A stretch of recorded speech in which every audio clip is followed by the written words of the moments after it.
বহু চেষ্টা করার পরে স্পাইডারম্যান ব্র্যান্ড নিউর ফার্স্ট ডে ফার্স্ট শো আমরা দেখতে পারিনি, কারণ আমরা টিকিট পাইনি।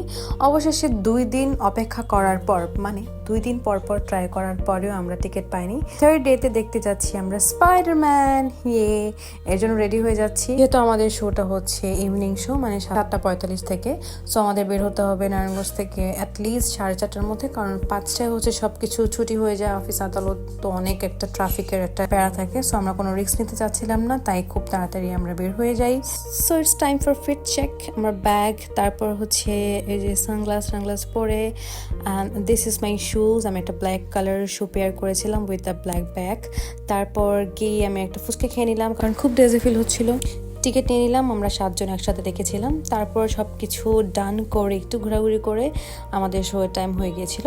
আসলে স্পাইডির জন্য সব কিছুই ম্যানেজ করা যায়, টু বি অনেস্ট। তারপর হচ্ছে আমার কাছে আসলে মুভিটা খুব ইমোশনাল লেগেছে, কারণ একদম ক্লাসিক স্পাইডারম্যানের মতো, মানে একদম ক্লাসিক স্পাইডারম্যানের যে ফিলটা, ওরকম জাস্ট স্পাইডারম্যান, আর অন্য কোনো কিছু না। ভালোই লেগেছে। আপনাদের কেমন লেগেছে জানাবেন। তারপর আমাদের মুভি শেষ করতে করতে বেজে গিয়েছিল 11টা। তারপর আমরা সেখানের উপর স্কাইফল রেস্টুরেন্টে যাই, তারা অলমোস্ট ক্লোজ করে দিচ্ছিল। তারপর আমরা বের হয়ে গেলাম নতুন কোনো খাবারের সন্ধানে, নতুন কোনো জায়গার সন্ধানে। রাস্তা পুরোই খালি ছিল তখন, অলমোস্ট 11:30 বাজে। তারপর আমরা বসুন্ধরা সেন্ট্রালে গিয়ে বসলাম এই রেস্টুরেন্টটাতে। খাবার মোটামুটি ভালো ছিল, একদম কোনো স্পাইস ছিল না, তা ফ্রেশ ছিল।